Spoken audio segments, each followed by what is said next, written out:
Pakizə Əşrəfi ilk dəfə yaxından hələ 3 il bundan əvvəl görmüşdü. Onda qızın 14 yaşı yenicə tamam olurdu. Bu elə vaxt idi ki, Pakizə özündən böyük qızlara qoşulmağa çalışır, gəlinlərin söhbətindən, zarafatından xoşu gəlirdi. Onlar Pakizəni uşaq zənn etdiklərindən çəkinmir, onun yanında öz ərlərindən baməzəli ilə danışır, hətta bəzən toy gecəsi xatirələrini bütün təfərrüatı ilə söyləyirdilər. Pakizə, bihuş edici gül qoxulamış adamlar kimi xoş bir məsli ilə qızların öz nişanlıları ilə necə görüşdüklərini təsəvvüründə canlandırmağa və ilk öpüşün ləzzətinin nədən ibarət olduğunu duymağa çalışırdı. Nə isə dumanlı, eyni zamanda sehirli bir maraq onu özünə cəlb edirdi. Pakizənin ömründə ilk dəfə oğlan baxışının, kişi təmasının nə demək olduğunu duyması da elə bu dövrə təsadüf edir. İndi o, həmin anı aydın şəkildə tez-tez təsəvvüründə canlandırır. O vaxt olduğu kimi, indi də dumanlı və sehirkar bir duyğunun şirinliyindən məst olurdu. Novruz bayramı idi. Kənd uşaqları səbirsizliklə axşamın düşməsini gözləyir. Tez-tez xırman yerinə topladıqları ota baxırdılar. Onlar qucaq-qucaq külər, saman gətirib onun üstünə atırdılar.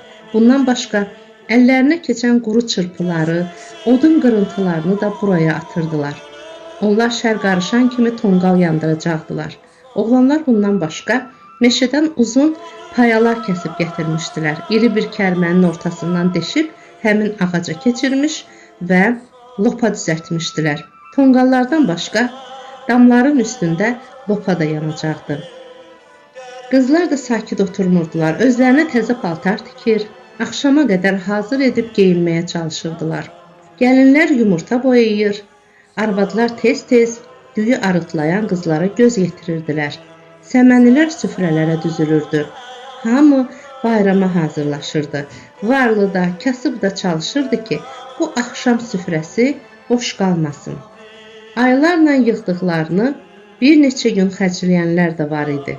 Pakizə evdə o yan bu yana qaçır, anasına və gəlinlərinə əl-ayaq verir, həm də axşamın tez düşməsini gözləyirdi. O nədənsə bu il Novruz bayramını daha böyük həvəs və eşqlə qarşılamağa çalışırdı. Nəhayət, yenicə cücərib yaşıllaşan yamacları, torpaqdan baş qaldıran çiçəkləri, isti nəfəsi ilə xumarlandıran günəş qərbə doğru əyildi. Üfüqdəki pəmbə buludlar çəhrayı rəngə boyandı. Kürün üstünə qanadını gərən axşam kölgəsi sürünə-sürünə kəndə doğru yeridi.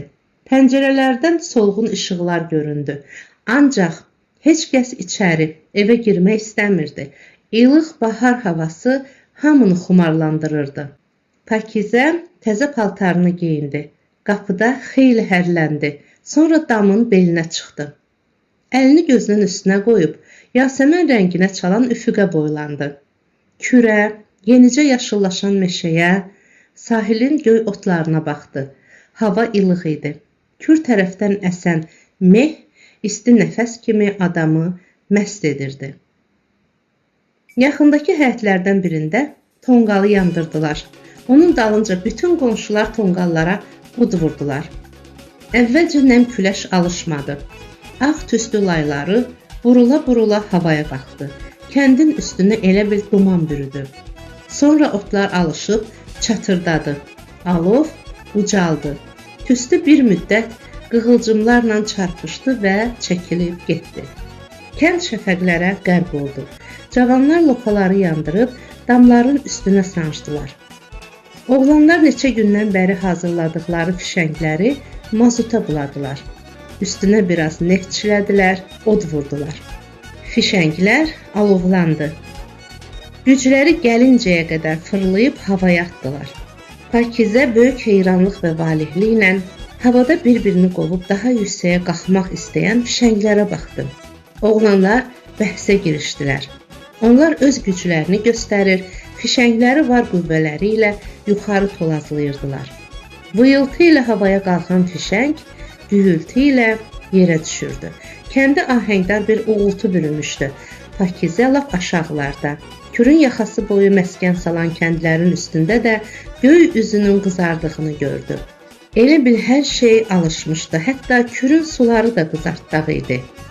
Kəndin birdən-birə alova qərq olduğunu görən itlər qorxdular. Zəlzələ ya da gün tutulan zaman ağız-ağıza verib ulaşdıqları kimi indi də zingildəşib səs-səsə verdilər. Ancaq azacıq sonra sakitləşdilər. Uşaqlar əl-ələ verib tonqalların ətrafında oynaşdılar. Hər şey nağıllardakı kimi qəribə idi. Kölgələr uzanıb yerlə sürünür, bəzən evlərin divarına düşür, bəzən də lap kürün sahilinə qədər enirdi. Tonqallar qorulandıqca qığılcım göydə oynayırdı. Bu hal çox davam etmədi. Tonqallar yandı, lopalar söndü, şənglər öləzidi. Xoş bir yaz axşamı kəndin üstünə qanadını gərdi, səs-küy azaldı. Sönüb qurtarmaqda olan tonqalların ətrafındakı uşaqlardan və bir də mal-qaranı rahatlayanlardan başqa bayırda heç kəs qalmadı. Hamı evə çəkildi, Pakizəni də çağırdılar, qız getmədi. O səhərə qədər damın belində dayanıb hər şeyə tamaşa edir, baharın ilk ilıq havasını udmaqdan doymazdı. Çəpərin dibində bir dəstə qız dayandı. Pakizə qaça-qaça doqqaza çıxdı, qızlara qoşuldu. Gülüşə-gülüşə evdən uzaqlaşdılar. Bayram axşamı qapı pusmaq, iynəlik salıb bəxt sınamaq qızların adəti idi. Oğlanlar isə baca-baca gəzərdilər. Onlar balaca heybələrini götürüb damın üstünə çıxar, iplə bacadan içəri sallayardılar. Adət üzrə ev sahibi heybəyə şirniyyat qoymalı idi. Qızlar qapıları pusa-pusa xeyli gəzdilər və nəhayət Pakizənin xalası gilə gəldilər. Səsküylə içəri doluşdular. Pakizənin xalası üstü taxta quşlu qara damı səliqə ilə süpürmüşdü. Taxtın üstünə gəbə salınmışdı. Ortaya iri bir sini qoyulmuşdu. Sininin çevrəsi boyu şam düzmüşdülər. Zəfəranlı plovun ətri evə dolmuşdu. Pakizə xalasını öpdü. Qoynundan konfet çıxardıb uşaqlara verdi. Sonra ev sahibi kimi ərklə qızları süfrəyə dəvət etdi. Xonçadakı saçaqlı konfetləri xışmalayıb qızlara payladı. Pakizənin xalası iri siniyə plov çəkdi. Taxtın üstünə qoydu. Qızlar sininin ətrafında hərləmə bardaş qurub oturdular. Heç 5 dəqiqə keçmədi ki, sini boşaldı. Süfrəni yığışdırdılar. Qızlardan biri gülə-gülə iri bir badyanı su ilə doldurub ortalığa qoydu. Gəlin iynəlik salaq. Onlar 2 iynə götürdülər. Uclarına pambıq doladılar. Sonra Pakizənin xalasına üst tutdular. Ay xala, səndir, bu iynə kimin olsun? Arvad qızlara xeyli baxdı. Gözünü, yaşı 16-nı ötmüş Fatmaya zillədi. Qoy onun olsun, hamınızdan böyükdür, dedi. Oğlanı da özünüz bilərsiniz. Qızlar iynələri suya saldılar. Pakizə də onlara qoşuldu. Ancaq bir şey başa düşmədiyindən təkrar soruşdu. Bu iynənin biri Fatmadır və o biri kimdir? Onu özü bilər, ürəyində hansı oğlanı tutubsa odur. İynələr suda üzməyə başladı. Qızların nəfəsi suya toxunduqca iynələrdən gah biri qaçır, o biri qovur, gah da əksinə qaçan dayanır, qovan qaçırdı. Qızlar ürəklərində belə hesab edirdilər ki, əgər iynələr birləşsə, deməli, oğlanla qız görüşəcək və evlənəcəklər. Növbə Pakizəyə çatdı. Qızlar onu dürtmələdilər. Hansı oğlana gözün düşübsə ürəyində tut. Görək birləşəcəksinizmi? Pakizə qızardı və heç nə demək istəmədi. Elə bu vaxt itlər hürüşdü. Bir dəstə oğlan haykünlə həyətə girdi. Azacıq sonra onların ayaq tappıltıları damın üstündə eşidildi. Qızlar səslərini kəsib təəccüblə bir-birlərinin üzünə baxdılar. Pakizənin xalası onları sakitləşdirdi. Qorxmayın, oğlanlardır, bacı-bacı gəzirlər. Doğrudan da aradan heç 2 dəqiqə keçməmiş bacadan təzə, buxara ipəyindən tikilmiş xoruz quyruğu kimi al-əlvan rəngə çalan bir heybə sallandı. Pakizə xısın-xısın gülüb ayağa qalxdı. Az qala pıçıltı ilə, "Ay qızlar," dedi. "İşiniz olmasın, bu saat onların başına oyun açacağam." Heybə evin ortasına düşdü. Pakizə onu götürüb işığa tutdu. Əli ilə sığalladı. Nə qəşəngdir. Qızlar da yaxınlaşıb heybəyə baxdılar. Pakizənin xalası üzünü bacısı qızına tutdu. Gətir bura paylarını verək. Yox ay xala, sənin işin olmasın. Pakizə küncdəki iri qara bülövü götürüb heybənin bir gözünə qoydu. Taxtın üstündə yatan pişiyi də o biri gözünə saldı. Çəkin deyə qışqırdı. Oğlanlar kəndiri dartdılar. Onların səsi eşidildi. Nə yaman ağırdır. Əşrəf bəxtin gətirib. Sənin heybəni ağzına can doldurublar. Əşrəf heybənin ağzını açanda pişik movultu ilə kənara sıçradı. Qızlar qəşş edib taxtın üstünə yıxıldılar. Oğlanlar gürültü ilə damın üstündən həyətə endilər. Evin içinə torpaq töküldü. Pakizə qapının cəftəsini vurub dayandı. Qapını döydülər, açmadı. Yumruqla döyəclədilər. Hətta təpiklə taqqıldatdılar. Qız qapının az qala dabanından çıxacağını görüb qorxdu. Kürəyini söykədi. Oğlanlardan biri bəkdən qışqırdı. Açın, payımızı verin. Olanımızı verdik, daha heç nəyimiz yoxdur. Onda qızımızı aparacağıq. Qızımız da yoxdur. Bəs sən nəsən? Mən, deyə Pakizə duruxdu və kəkələdi. Mən qonağam. Nə olar? Qonaq daha əzizdir. Ölsəniz də qapını açmaram. Onda bacıdan düşəcəyik. Pakizə qorxdu. Ay xala, qoyma, deyə qışqırdı. Arvad gülməkdən yaşarmış gözlərini silib, özünü güclə sakitləşdirdi. Ay günü qara, bizi xataya saldın. Aç gəlsinlər, yoxsa əl çəkməyəcəklər. Pakizə ehtiyatla cəftəni qaldırıb geri çəkildi. Qapı gürültü ilə açıldı. Əşrəf hamıdan əvvəl içəri girdi. Divara qısılan Pakizəyə baxdı və birdən onun qolundan yapışdı. Mənim heybəmə pişik salan sənsən? Tutaq ki, mənəm. Onda səni aparacağam. Demək, mənim qismətim sənsən. Pakizə qolunu dartdı. Biləyini onun əlindən çıxarmaq istədi. Oğlanın barmaqları daha da möhkəm sıxıldı. Qız acizliyini hiss edib atdan yuxarı Əşrəfin üzünə baxdı. Onların nəzərləri bir-birinə sancıldı. Pakizənin bədəni gizildədi. Ona elə gəldi ki, başı gicəlləndi. Qızın səsi də yumşaldı. Burax, qolum ağrıyır. Deyinən qələt eləmişəm. Niyə deyirəm? Pakizənin xalası ayağa durdu. Gülə-gülə onlara yaxınlaşdı. Ay bala, höcətləşməyin. Gəlin xörək yeyin. Yaxşı plovum var. Qaynananız sizi yaman çox istəyirmiş. Əşrəf qızın qolunu buraxdı. Pakizə biləyini tutub ovxaladı. Qaşqabağını sallayıb astadan dilləndi. Ciyəri yanmış. Oğlanlar iştahı ilə plov yeməyə başladılar. Qızlar da taxtın bir küncündə oturdular. Ancaq Pakizə kənardaca dayanıb küskün nəzərlərlə Əşrəfə baxdı. Oğlanlar plovu yeyib durdular. Ay xala, şirin payımızı da verin. Arvad saçaqlı konfetlərdən onların heybəsinə tökdü. Əşrəf axıra qaldı. Getməzdən əvvəl dönüb Pakizəyə baxdı. Küsmə, taxsir özündə oldu. Bir buna bax, könül almaq da bacarır. Bircə eşiyə çıx. Pakizənin xalası Əşrəfi gülə-gülə qovdu. Onlar getdilər. Bu hadisəni qızlar, bəlkə də Əşrəfin özü də unutdu. Ancaq Pakizə unuda bilmədi. Ondan sonraki illərdə, Novruz bayramında yenə qapı pusdular.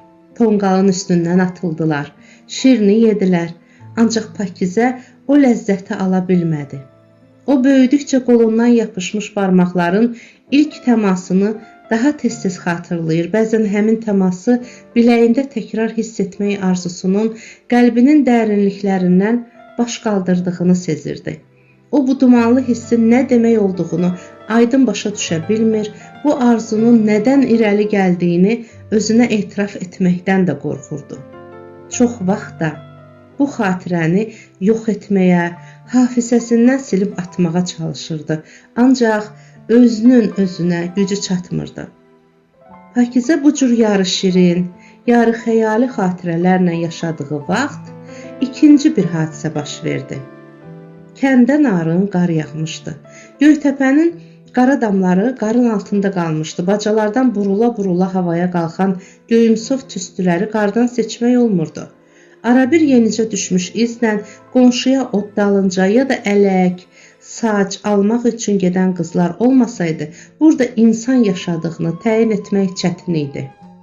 Pakizə səhəngini götürüb topuqlarına qədər qara bata-bata suya gedən qızlarla birlikdə kürə endi. Kürün üstü ilə sürünən duman gah ortada birləşir, gah da lap aşağı yatıb hər yeri bürüyürdü. Arabir qızlar qaqqıldaşırdı. Su donmuşdu. Qalın buz suyun ortasına qədər gedib az qalırdı ki, ağız-ağıza qovuşsun. Pakizə sahildə ayaq saxladı. O taydakı meşəyə baxdı. Ağaclar iri ağ göbələklər kimi yan-yana dayanmışdı. Suyun buz bağlamamış açıq yerində ördəklər üzürdü. Pakizə onlardan gözünü çəkmədi. Ördəklər xeyli üzdükdən sonra baş vurub suya batdılar.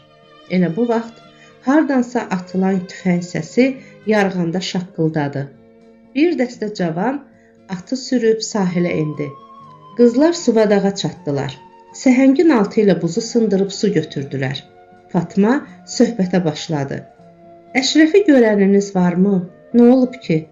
Dünən qonaq çağırmışdıq. Lap əməlli başlı oğlan olub. Bığı çıxıbmı? Ona baxmadım. Qızlar səhiylərini doldurub gülə-gülə sahildən uzaqlaşdılar. Pakizə bütün yol boyu narahat oldu. Novruz bayramı gecəsi baş verən hadisə təkrar gəlib gözünün qabağında dayandı. Biləyini sıxan barmaqların təmasını yenidən hiss edən kimi oldu. Qız Əşrəfi xəyalında canlandırmağa çalışdı. Axı aradan 2 il keçmişdi. Yəqin indi lap böyümüş olar. Görəsən xasiyyəti dəyişibmi? Məni görsə tanıyarmı? Tanısa da kim bilir? Yəqin yan ötər. Pakizə birdən-birə onu uzaqdan da olsa görmək istədiyini duydu. Qız günah işləmiş kimi özünü danlamağa, yad bir oğlanı nahaq yerə görməyi xəyalından keçirdiyinə görə tövbə etməyə başladı. Qızlar bir-bir evlərinə buruldular. Nəhayət, Pakizə də onlardan ayrıldı. Ayağının qarını eyvanda təmizləyib, səhəngini yerə qoydu. Göynəmiş barmaqlarını hofxura içəri girdi. Anası ocağa qazan asmışdı. Gəlinləri pəncərənin qabağında düyü arıtlayırdı. Həyətdə çat-ha-çat odun doğrayırdılar. Pakizə ocağa yaxınlaşan kimi anası onu səslədi. Əlivi isit, evi sahmana sal, qonağımız gələcək. Bu zaman nə qonaq, ay ana? Hamı çağırır, ayıbdır, biz də çağırmışıq. Əşrəf gələcək. Əşrəf? Qız öz səsindən hürkdü. Qorxaq baxışlarla gəlinə, sonra da anasına baxdı.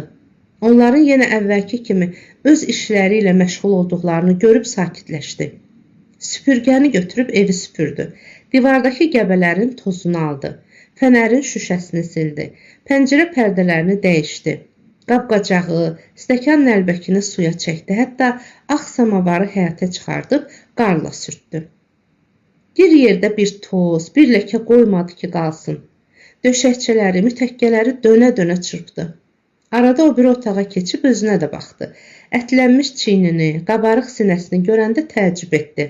Qız bədənindəki dəyişikliyi birinci dəfə müşahidə etdiyindən özünü tanıya bilmədi. Paltarını dəyişdi. Yenidən eyvanda, həyətdə fırlanmağa başladı. Arada paltar çırpmaq bəhanəsi ilə tövlənin üstünə çıxıb Cahandar Ağagilə tərəf boylandı. Günorta üstünə yaxın kəndin ortasındakı cığırda qaraltı göründü. Həmin qaraltılar asta-asta Molla Sadıqgilə yaxınlaşdılar. Pakizə eyvandan çəkilmədi. Qonaqlar doqqazdan içəri girəndə onlara ötəri nəzər salıb otağa keçdi. Pəncərənin pərdəsini azacıq aralayıb baxdı. Qonaqların eyvanda ayaqlarının qarnını təmizlədiklərinə, üstlərini çırpdıqlarına fikir verdi. Şamxal, çərkəzi paltar geyinmişdi. Ayağında uzunboğaz çəkmə var idi. Əşrəf isə paltolu idi. Onlar içəri girdilər. Əşrəf qaloşunu astanada çıxartdı. Pakizə çaynıqı götürüb otaqdan çıxdı. Poqquldayan samavara yaxınlaşıb çay dəmlədi. Çaynıqı dəmkeşin üstünə qoyub dəsmalla örtdü. Geri qayıdarkən ayaq saxlayıb Əşrəfin qaloşuna baxdı. Qız ömründə ilk dəfə qaloş görürdü.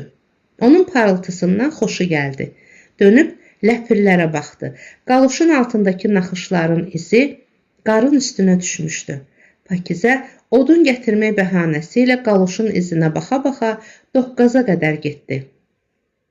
Dodaqlarında təbəssüm geri qayıtdı. Xörək hazır oldu. Pakizə sarı aftafa ləyəni götürdü, təzə sabun çıxartdı, dəsmalı qolunun üstünə salıb içəri girdi. Molla Sadıq mütəkkəyə dirsəklənmişdi. Qonaqlar isə qardaş qurub oturmuşdular. Pakizə atasının üzünə baxdı. Kişi boğazını arıtlayıb dilləndi. Abala, əlinizi yuyun. Pakizə irəli gəldi, su tökdü. Qonaqlar növbə ilə əllərini yudular. Lap axırda Əşrəf əlini silib dəsmalı Pakizəyə verəndə gülümsündü. Dayı heybəmə bir şey qoymayacaqsan ki? Qız qızardı. Qımışıb boynunu yana əydi. Dabanın üstə fırlanıb otaqdan çıxdı. Xörəyi anası apardı, süfrəni gəlin yığışdırdı. Çay verməyi isə ona həvalə etdilər. Pakizə qara güllü padnosda stəkanları düzüb içəri girəndə gözü heç nə görmürdü. O bu saat ayağının dolaşıb yıxılacağından qorxurdu. Pakizə çayı süfrəyə qoydu. Hamı gülüşürdü. Molla Sadıq qarnını tutub döşəkçəyə uzanmışdı. Şamxal dəsmalla gözünü silirdi. Pakizə saçının dibinə qədər qızardı və qapını açıb bayıra qaçdı. O başa düşdü ki, Əşrəf Novruz bayramında olan əhvalatı nağıl etmişdir. Demək, o da həmin gecəni yadından çıxarmamışdır. Demək, hər şey onun xatirindədir. Yəqin ki, o da mənim kimi həmin gecəni tez-tez yadına salmışdır. Mən onun barmaqlarının yerini indi də biləyimdə hiss edirəm. Görəsən, o da belədirmi? Pakizənin gözü kənd yollarında qaldı. Harda qaloş izi gördüsə oraya getdi. Gah su yoluna endi, gah qonşuya getdi, gah da kimi isə çağırmaq bəhanəsi ilə Doqqaza çıxdı. Əşrəf 10 gün kənddə qaldıqdan sonra Qoriyə oxumağa qayıtdı. O yola düşəndə Pakizə samanlığın üstündə dayanmışdı. Əşrəfi sahilə qədər ötürdülər. Burada o ayaq saxlayıb qohumları ilə görüşdü. Sonra balaca qayığı suya saldılar, kürəkləyib sahildən aralandılar. Qayıq bəzən dayanırdı. Pakizə onların yolu kəsən buzları sındırdıqlarını başa düşdü. Nəhayət, o taya keçdilər. Meşənin kənarında yəhərli, yüyənli dayanmış atların belinə qalxdılar. Qarlı meşədə gözdən etdilər. Pakizə yalnız bundan sonra samanlığın üstündən aşağı indi. Qayıq geri qayıtdı. Sahildə dayananlar da evə döndülər. Pakizə səhəngi tələsik çiyninə alıb bir baş kürə indi. Qar hələ var idi. Gecə də biraz yağmışdı. Suyun buzu çox yerdə çatlamışdı. Sırsıralar xışıldaşa-xışıldaşa axıb gedirdi. Pakizə buzlu suya baxa-baxa özünü suvadağa yetirdi. Sahildəki ayaq izlərinə baxdı. Cığırın kənarında, qarın təmiz yerində qaloşun naxışı düşmüşdü.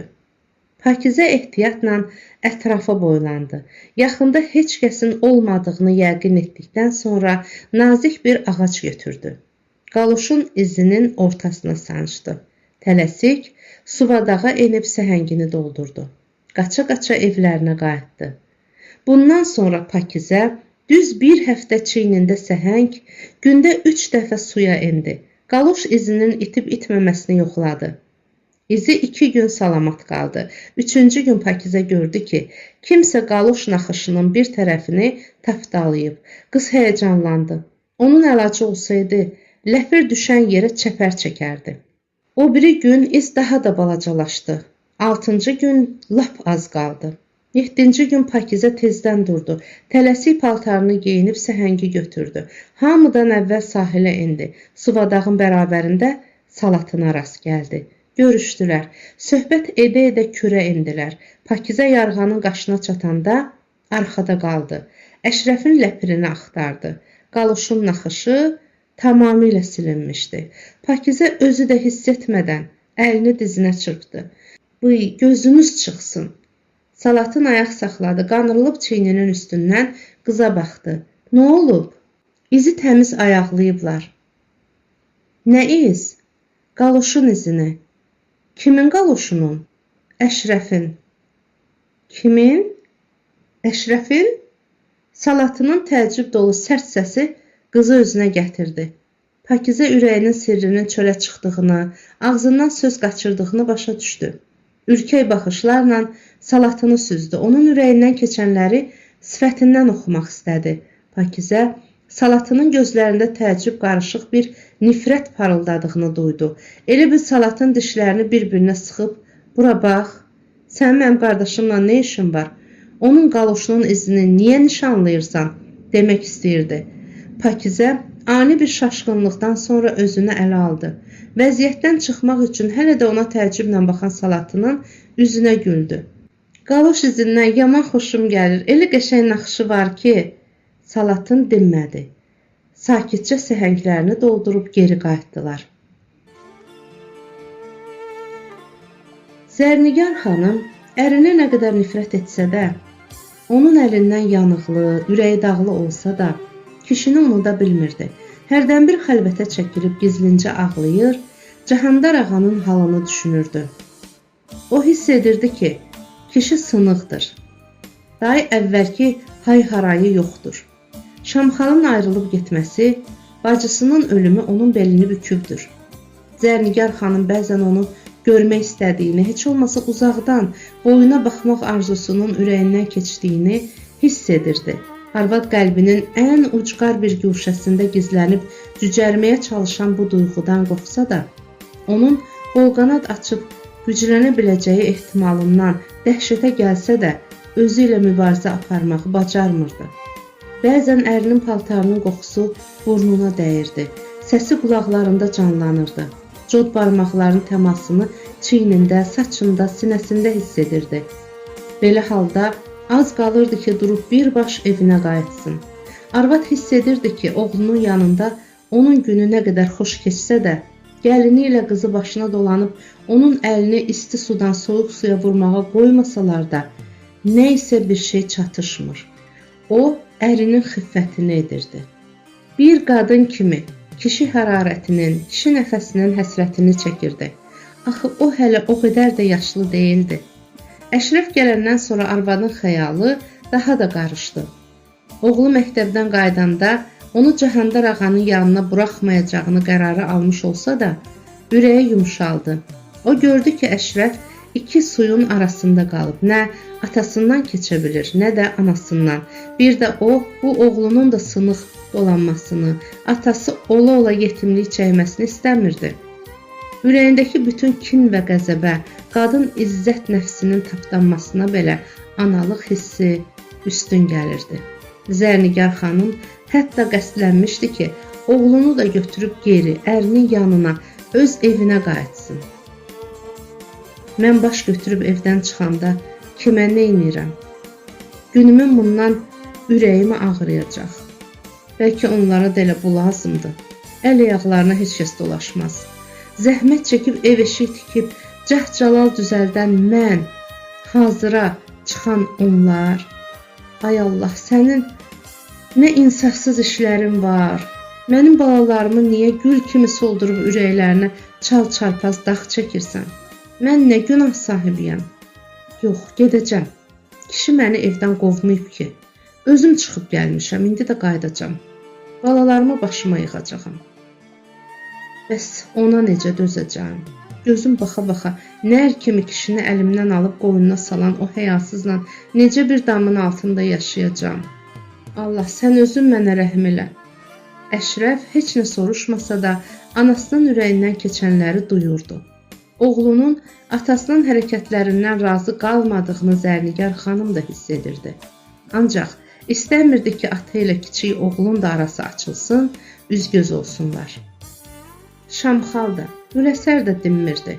Salatın heç nəyə qarışmırdı. İndi onlar yanaşı uzanmışdılar. Düz 3 gün idi ki, Əşrəf anasından ayrılmır, gecələr həyətdə, çardağın altında yer salıb onunla yanaşı yatırdı. Onlar susurdular. Əşrəf kəndə gələndən sonra evlərində baş verən hadisələri öyrənməyə çalışırdısa da müəyyən bir aydınlıq əldə edə bilmirdi. Qəribə burası idi ki, heç kəs onunla açıq danışmaq istəmirdi. Gözlərdəki ürkək baxışlarda, dodaqlardakı ifadələrdə nə isə sirli, sehirli bir şey gizlənirdi. Onu ən çox maraqlandıran bibisinin qəfil ölümü idi. Əşrəf anasının yatmadığını hiss etdi. Dönüb onun üzünə baxdı. Zərnigar xanım arxası üstə uzanmışdı. Gözlərini göyün üzünə zilləmişdi.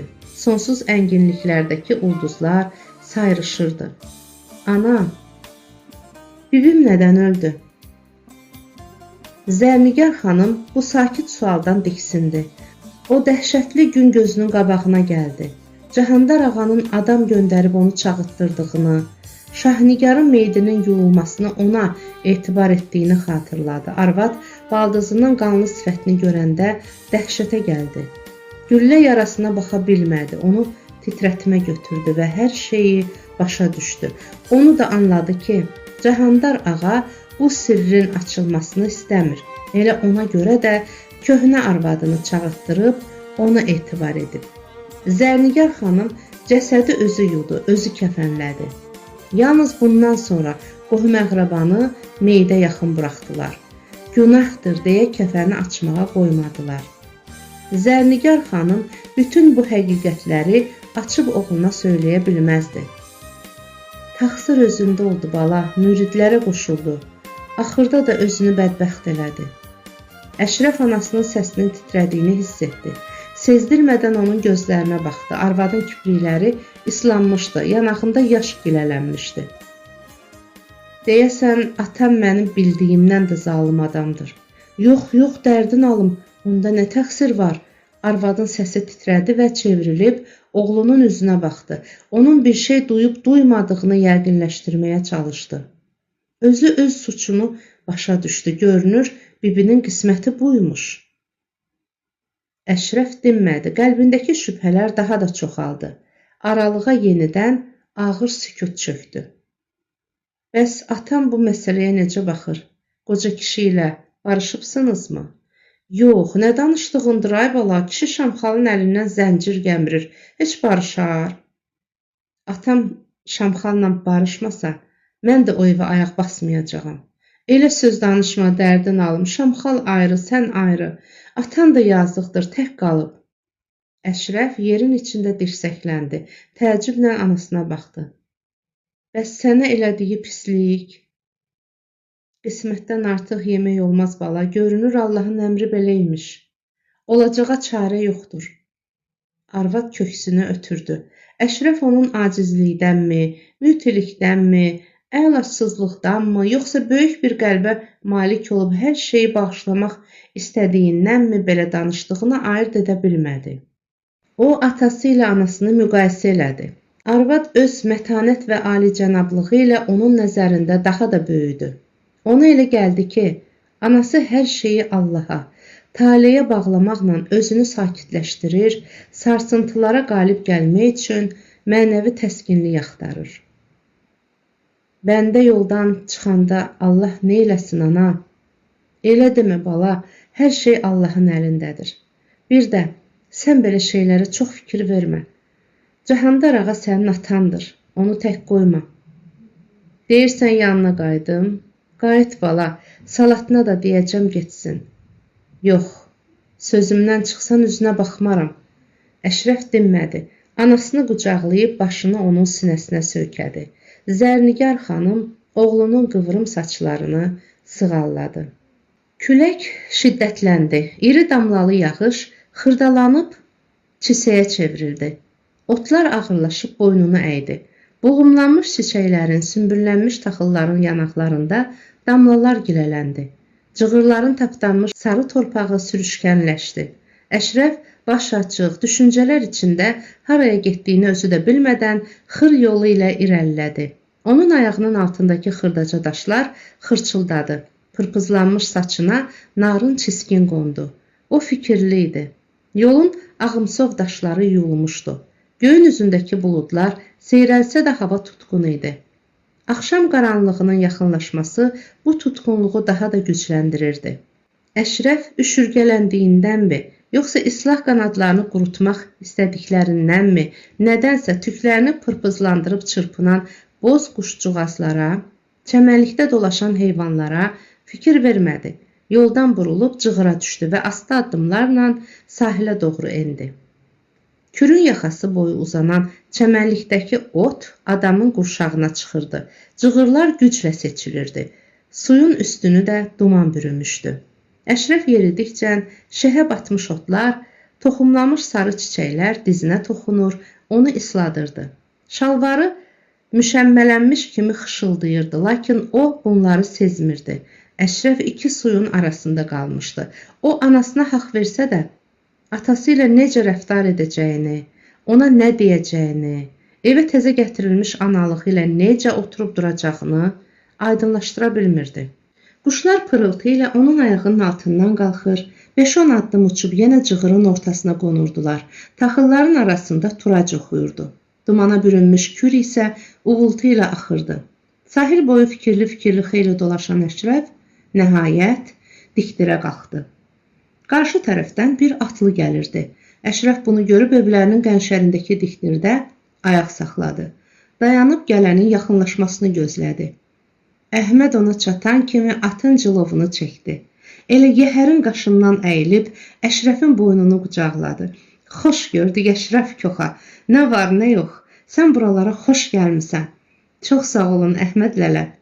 Maşallah, yekə oğlan olmusan. Deyəsən oxumaq sənə düşüb. Əşrəf dinmədi. Dodaqucu gülümsünüb, başını aşağı saldı. Əhməd atdan endi. Onlar cığırda yanaşı addımladılar. Sahibinin yedəyində gedən at arabir ağzını uzadıb cığırın kənarındakı otlardan qoparırdı. Haçan gəlmisən? 5-6 gündür. Dünən Zayaja getmişdim. Yox idiniz. Mən də 5-6 gündür şəhərdə idim. Elə oradan gəlirəm. Xeyirdirmi? Xeyirdir Əşrəf Koxa. İcazə verdilər. Nəyə? Məktəb açmağa. Yəni əməlli başlı məktəb? Bəli, lap əməlli başlı. Bilirsənmi Əşrəf? O birdən dayandı, diqqətlə Əşrəfin üzünə baxdı. Axı sənin müəllimin bizim kəndə gəlib çıxmışdı, sənə bir şey demədi? Dedi, hər şeyi söylədi. Aleksey Osipoviç deyəsən sözünə düz adamdır, deyə Əhməd söhbətinə davam etdi. Gəlib bizim kənddən Tiflisə keçəndə Zayajda qaldı. Mənim işimi çox bəyəndi. Gedəndə söz verdi ki, mütləq Tiflisdə maarif müvəkkilinin yanına dəyəcək və Göytəpədə məktəb açılmasına kömək edəcək. Sənin xəbərin yoxdur, düz 2 il idi ki, hər yerə ərizə yazırdım, ancaq cavab verən yox idi. Nəhayət indi çağırıb dedilər ki, icazə veririk. Daha bundan sonra gizlində yox, açıq-aşkar dərs keçəcəyik. Sən seminariyanı qurtarıb gələnəcən əməlli başlı bir məktəb düzəldəcəm. Gərək kəndin ortasında təzə məktəb tikək. Axı təzə müəllim köhnə binada dərs deyə bilməz. Əhməd həm sevinir, həm də Əşrəfin fikrini dağıtmaq istəyirdi. Ona görə söhbətini şirinləşdirir, arabir zarafata salıb Əşrəfə göz vurur, onun kürəyinə döyürdü. Hə, nə deyirsən? Razısan? Siz olan yerdə mən dərs deyə bilmərəm. Deyəcəksən, əsl müəllim sən olacaqsan, mən kiməm? Poçta Əhməd vəssalam. Amma sən Qori seminariyasını bitirmiş bir müəllim olacaqsan. Yox, sənin qabağında dayanmaq olmaz. Əşrəf Koxa, yaxşı, bəs yaylağa nə vaxt gedirsən? Sabahda bir gündə yola düşərlər, ancaq mən getməyəcəyəm. Niyə? Qalıb sizə kömək eləyəcəm. Nə kömək Əşrəf Koxa? Uşaqları hazırlamağa, bilirsinizmi Əhməd lələ, Aleksey Osipoviç tapşırdı ki, Osmanlı Səlimi bir də Həsəni mütləq hazırlayıb seminariyaya aparmaq lazımdır. Mən də söz vermişəm. Lap yaxşı eləmisən, bu işi mən də bəyənirəm. Amma sən yaylağa gedəcəksən. Axı onlar aranda qalırlar. Bunun eybi yoxdur, mən buradayam. Əhməd lələ, sözümə qulaq as. Onları özüm hazırlayaram. Ancaq sən gərək başqa bir məsələdə mənə kömək eləyəsən. O nədir? Məktəb tikmək məsələsi. Əgər atan bu işə qol qoymasa, çətin başa gələn işdir. Əşrəf sustu. Əhməd onun fikrə getdiyini görüb dinmədi. O başa düşdü ki, uşağın ürəyi atasından sınıqdır. Əvvəlki kimi ərkəsoyun deyil. Yaxşı, çox fikrə getmə. Sonra görüşüb danışarıq, salamat qal. Yox, gedək bizə. Sonra. İndi tələsirəm, 1-2 məktub var. Onları yazıb təcili yola salasıyam. Əhməd atını minib xır yoluna doğru çapdı. Əşrəf onu gözü ilə xeyli müşayiət etdi və evlərinə sarı yollandı. Cəhandar ağa eyvanda oturmuşdu. Məhəccərə dirsəklənərək həyətdə talvarın altında arabaların qolunu, tarını, taxtalarını yoxlayıb, oxunu mazutlayan, dəyə tikmək üçün meşədən kəsib gətirdikləri çubuqların düyünlərini arıtlayan nökərlərə göz qoyurdu. Onun məqsədi 2 gündən sonra köçmək idi, ancaq Əşrəfin susması onu çaşdırırdı.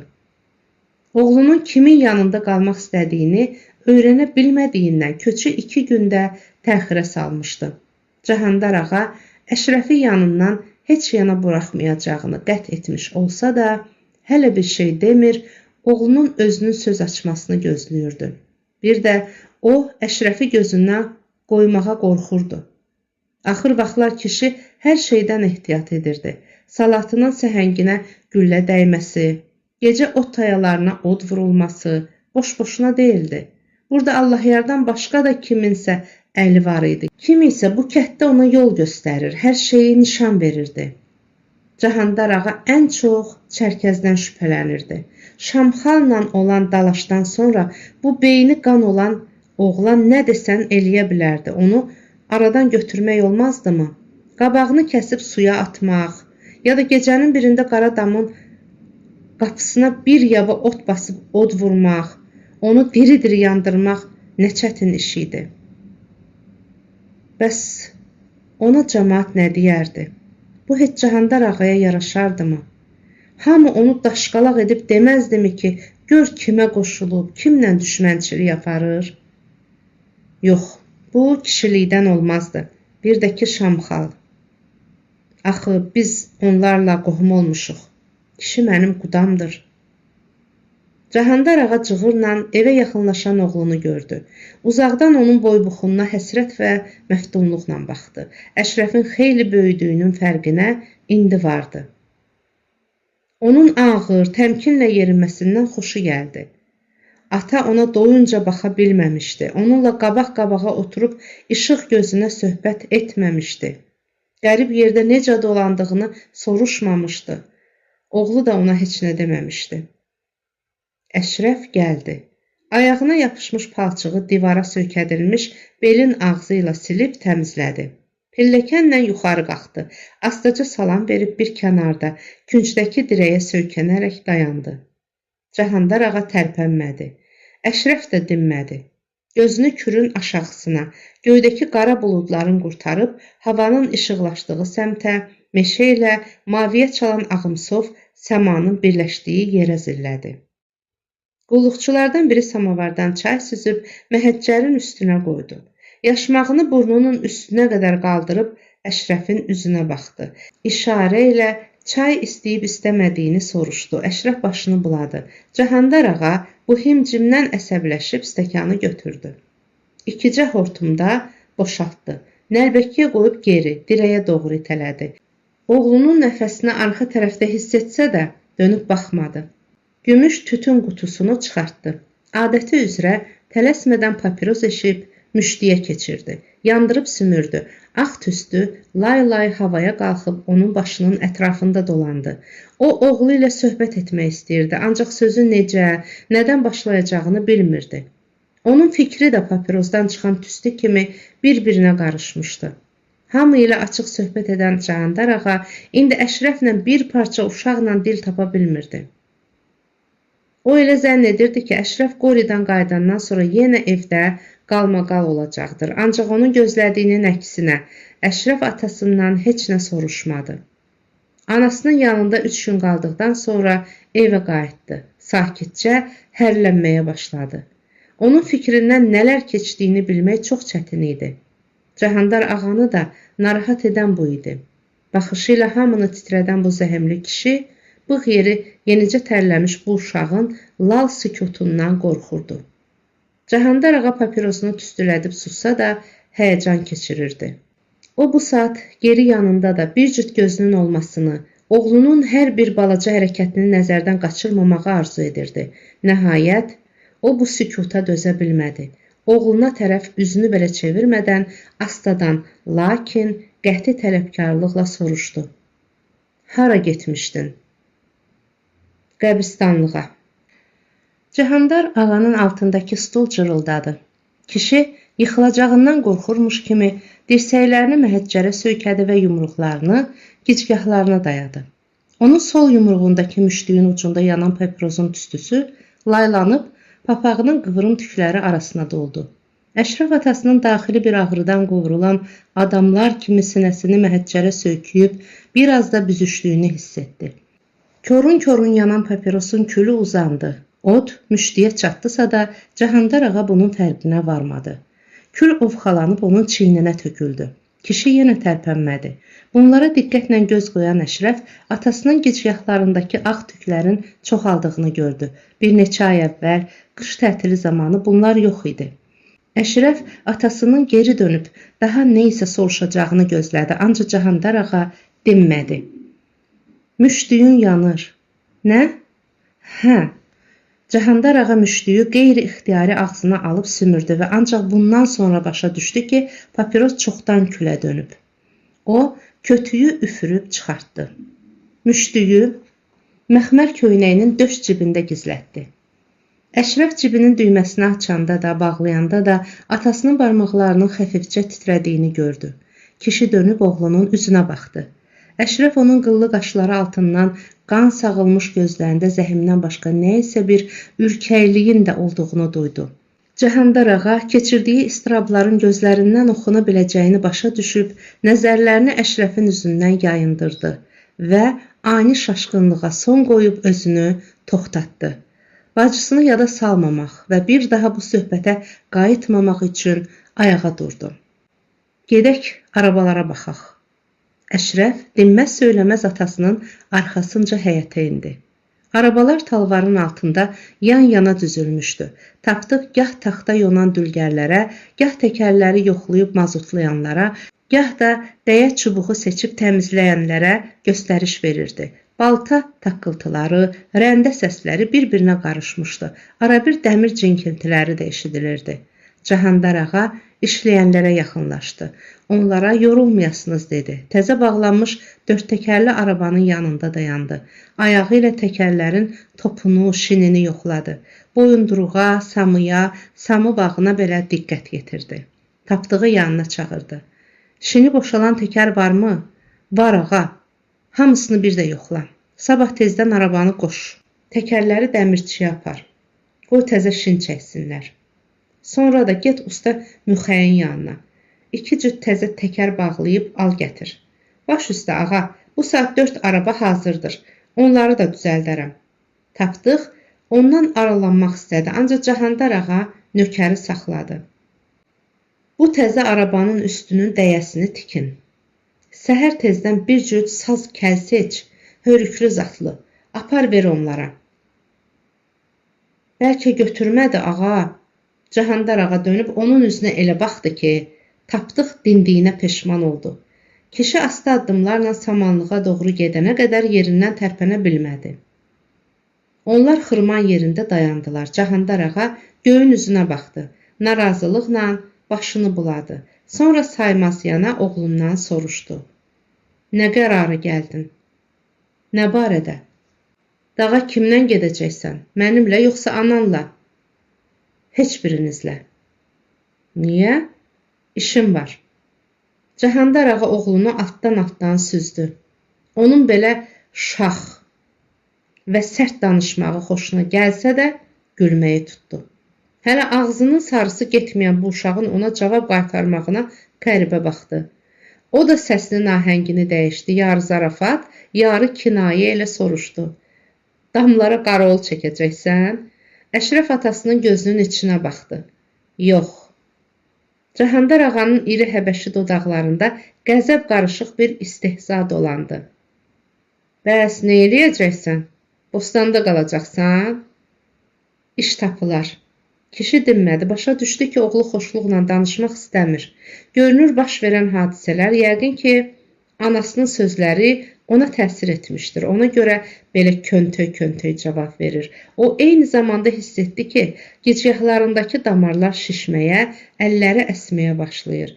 Kişi nə qədər çalışdısa da, oğlunu cavab qaytarmasına dözə bilmədi. Biraz da belə getsə, özünə ələ ala bilməyəcəkdi. Yanında saxlamağa çalışdığı və nədənsə biraz hörmət etdiyi bu oğlunu da əzişdirəcəkdi. Onlar samanlığın üstünə çıxdılar. Cahandar ağa sallağı oturub təzədən papiros eşdi. Əşrəf də onun yanında yanaşı oturdu. Cahandar ağa papirosunu yandırıb dərindən bir-iki nəfəs alıb sümürdükdən sonra özünü ələ aldı və sakitcə soruşdu. İşivin adını bilmək olmazmı? Niyə olmur? Məktəb məsələsidir. Kişi heç nə başa düşmədi. Papirosunu sümürə-sümürə oğlunun üzünə baxıb dayandı. Əşrəf yenidən dilləndi. Gərək bizə kömək eləyəsən. Siz kimsiniz? Əhməd Lələ ilə mənə, elə oxumaq istəyənlərin hamısına. Nə kömək bala? Əşrəf atasının səsinin yumşaldığını, onun sualında qayğıkeşlik və maraq olduğunu duydu. Bilirsənmi ata, padşahın əmri var.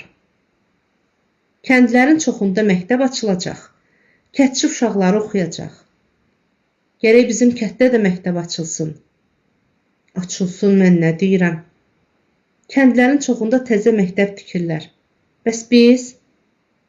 Cahandar ağa oğlunu yeni görürmüş kimi diqqətlə Əşrəfin üzünə baxdı. Gözünü kürə tərəf zillədi.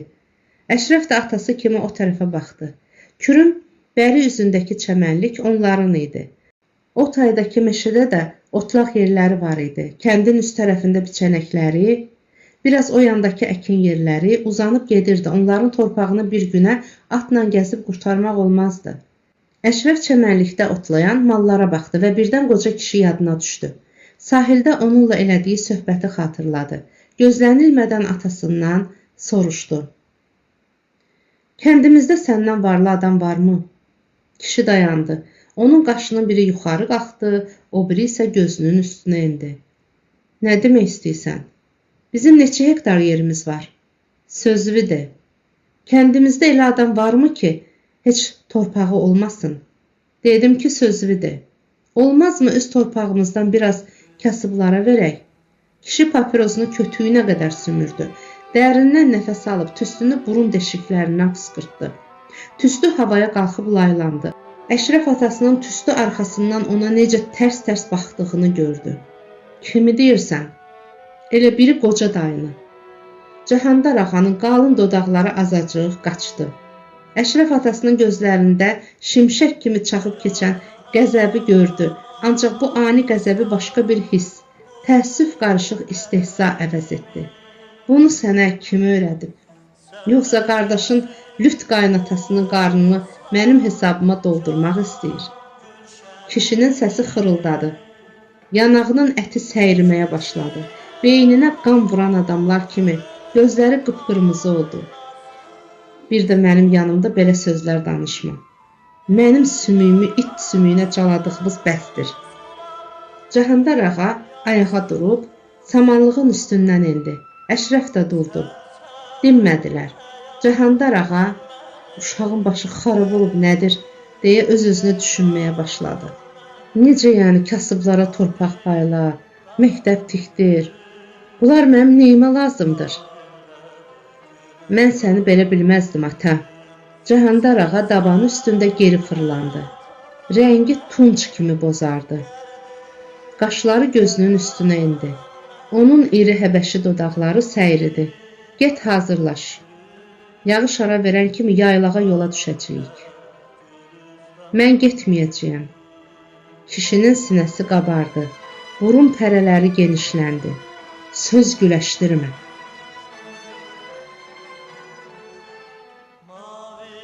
İsmail Şıxlı'nın Dəli Kür romanının davamını dinləmək istəyirsinizsə, kanalımı izləyin, abunə olmağı yaddan çıxarmayın.